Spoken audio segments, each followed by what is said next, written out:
السلام علیکم ورحمۃ اللہ وبرکاتہ۔ پچھلی ویڈیو میں ہم نے آتم ہتیا کرنے والوں کا انجام ذکر کیا تھا قرآن اور حدیث کی روشنی میں۔ آج میں چاہتا ہوں کہ آپ لوگوں کے سامنے یہ بتاؤں کہ عام طور پر لوگ آتم ہتیا جیسا خطرناک قدم اٹھاتے کیوں ہیں۔ اگر میں آپ سے پوچھوں کہ آتم ہتیا کا قدم لوگ کیوں اٹھاتے ہیں تو آپ میں سے کچھ لوگ کہیں گے کہ کاروبار نہیں چل رہا تھا، پریشانیاں تھی زندگی میں، کوششوں کے باوجود بھی مسئلہ حل نہیں ہو پا رہا تھا، آتم ہتیا کر لی۔ کچھ کہیں گے کہ ناجائز محبتوں میں گرفتار تھے، لڑکی دھوکہ دے کے بھاگ گئی یا لڑکا دھوکہ دے کے بھاگ گیا، آتم ہتیا کر لی۔ کچھ لوگ کہیں گے کہ قرضہ بہت لے رکھا تھا، پریشانیاں تھی، قرضہ چکا نہیں پا رہے تھے، اور جو قرض دار تھا وہ مقروض کو بار بار ٹارچر کر رہا تھا مینٹلی، تو اس کے دباؤ میں آ کر آتم ہتیا کر لی۔ مختلف قسم کی باتیں ہو سکتی ہے، لیکن اگر میں ایک لفظ میں لب لباب خلاصہ ذکر کرنا چاہوں تو اس کا یہی نکلے گا کہ کہیں نہ کہیں آتم ہتیا کرنے والوں کے پیچھے جو ایک مین ریزن ہوتا ہے، بنیادی وجہ ہوتی ہے، وہ یہی ہوتی ہے دنیا کی محبت۔ اگر اس دل سے دنیا کی محبت نکال دی جائے، دعویٰ ہے کہ انشاءاللہ آتم ہتیا کرنے والے لوگوں کا ریشیو کافی حد تک گر جائے گا۔ مین وجہ آتم ہتیا کرنے کے پیچھے دنیا کی محبت ہوتی ہے۔ آدمی دنیا کو حاصل کرنے کی بہت کوشش کرتا ہے، اس کی چاہت ہوتی ہے کہ میں زیادہ سے زیادہ دنیا کما سکوں، عزت شہرت کما سکوں، لیکن یہ چیزیں جب اسے حاصل نہیں ہوتی تو وہ ایک ڈپریشن کی سچویشن میں چلا جاتا ہے، ڈپریشن اس کو گھیر لیتا ہے۔ اس ڈپریشن میں آ کر وہ آتم ہتیا جیسا خطرناک قدم اٹھا لیتا ہے۔ اگر کسی شخص کو آتم ہتیا جیسے خطرناک قدم سے بچایا جا سکتا ہے تو اس کے لیے یہی ایک حل ہے کہ دنیا کی محبت کو دل سے نکال دو۔ یہ دنیا دارالامتحان ہے، دارالجزا نہیں۔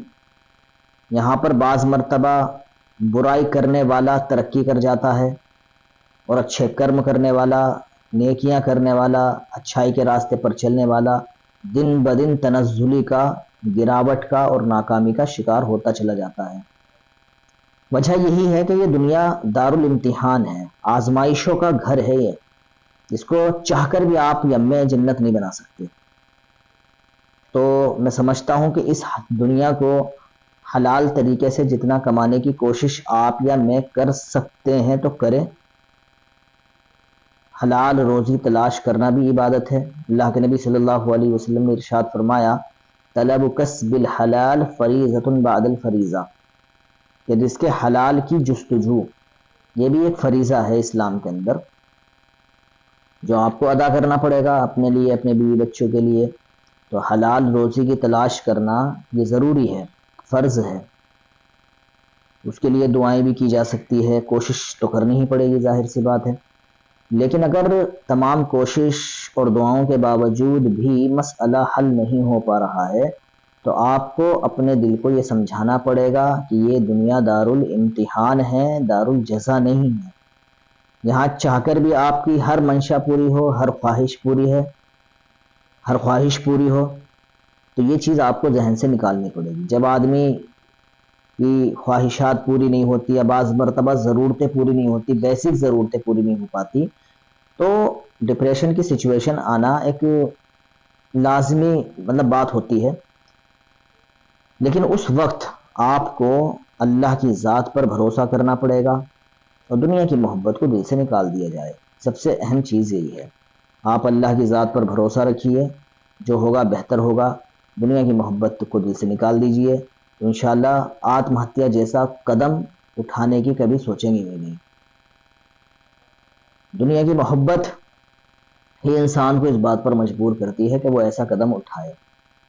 تو آتم ہتیا کرنا یہ مسئلے کا حل نہیں ہے، بس مسئلے کا حل یہ ہے کہ آپ جتنی کوشش کر سکتے تھے آپ نے کی، دعائیں کر سکتے تھے آپ نے کی، نتیجہ وہ آپ کے ہاتھ میں نہیں ہے، نتیجہ آپ اللہ کے سپرد کر دیجئے، اللہ جو کرے گا بہتر کرے گا، دل کو سمجھا لیجئے اپنے۔ تو یہ چیز آپ کے اندر ایک سکون اور اطمینان کی کیفیت پیدا کر دے گی، اور انشاءاللہ آپ اس طرح کا قدم اٹھانے سے بچ جائیں گے، آپ یا آپ کے فیملی ممبرز کوئی بھی۔ تو یہ بات اس ویڈیو کے مادھیم سے آپ خود بھی سمجھیے اور اپنے فیملی ممبرز کو، اپنے یار دوستوں کو، اپنے پڑوسیوں کو، اپنے رشتہ داروں کو بھی یہ بات سمجھانے کی کوشش کیجیے، کیونکہ اللہ نہ کرے کل کو کوئی دوسرا بندہ اس طرح کی کوئی قدم اٹھا لیتا ہے تو یہ ہمارے لیے ایک اچھی بات نہیں ہوگی۔ اس سے ہمارے سماج میں افراتفری مچتی ہے، لوگوں کے رجحانات بدلتے ہیں۔ تو ہماری کوشش یہ ہونی چاہیے کہ ہم زیادہ سے زیادہ لوگوں کو اس بارے میں جاگرک کر سکے، اویئر کر سکے کہ بھائی آتم ہتیا کرنا مسئلے کا حل نہیں ہے، آپ دنیا کی محبت کو دل سے نکال دیجئے، کوشش کیجیے۔ میں بار بار کہہ رہا ہوں کہ دنیا کو حاصل کرنے کے لیے کوشش آپ کو کرنی پڑے گی، اور وہ فرض ہے آپ کے لیے کہیں نہ کہیں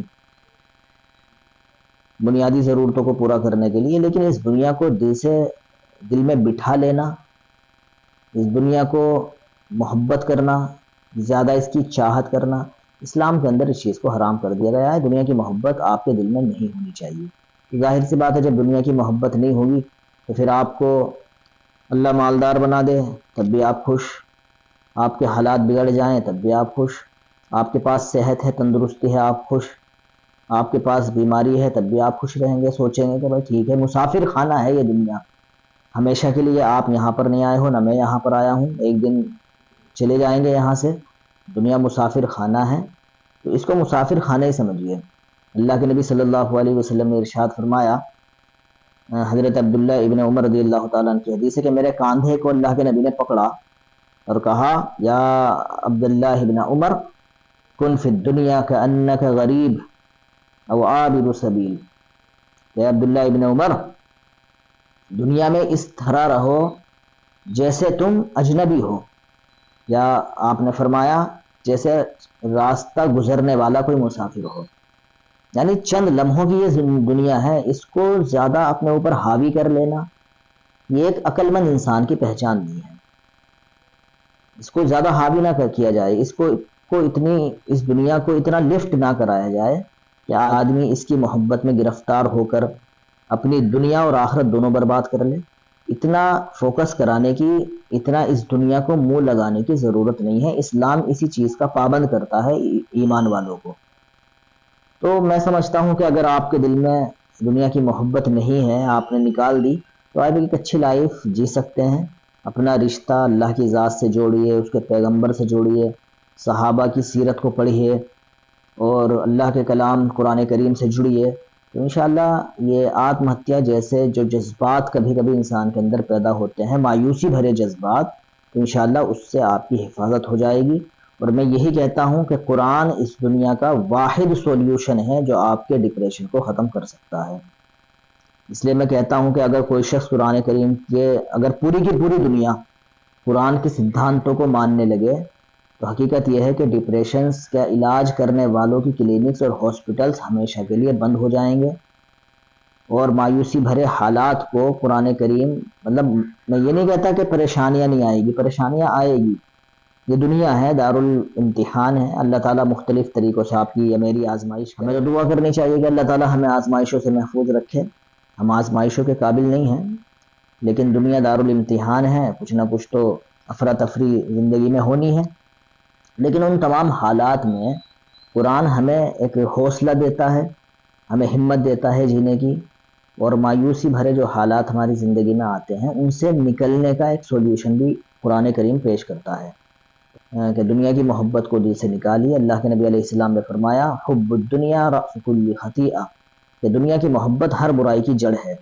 تو جب یہ دل سے نکل جائے گی، مختلف قسم کی برائیاں جو آج ہمارے سماج میں، ہماری انڈیویجولی لائف میں موجود ہے، تو انشاءاللہ وہ برائیاں بھی ہماری ختم ہوگی، اور ہمارا سماج، ہماری جو سوشل لائف ہے، ہماری جو پرسنل لائف ہے، وہ انشاءاللہ بہترین گزرے گی۔ اور اسی پر میں اپنی بات ختم کرتا ہوں ایک جملہ کہہ کے کہ قرآن ڈپریشن کا سب سے بڑھیا پہلا اور آخری علاج ہے۔ اگر آپ انشاءاللہ قرآن کریم سے جڑیں گے تو آپ دیکھیں گے کہ ایک بہترین زندگی آپ جی رہے ہیں، اور ڈپریشن بھرے حالات، پریشانیاں بھرے جو حالات آپ کی زندگی میں آئیں گے تو آپ ان کا ڈٹ کر انشاءاللہ مقابلہ کر سکیں گے۔ کے مادھیم سے دو باتیں بتانا چاہتا ہوں، ایک یہ کہ دنیا کی محبت کو دل سے نکالیے، اور دوسرا اللہ کے کلام قرآن کریم کے ساتھ صحیح طریقے سے جڑیے۔ اللہ تعالیٰ مجھے بھی اور آپ کو بھی عمل کی توفیق عطا فرمائے۔ وآخر دعوانا ان الحمد للہ رب العالمین۔ السلام علیکم ورحمۃ اللہ وبرکاتہ۔ میرا بھارت مہان۔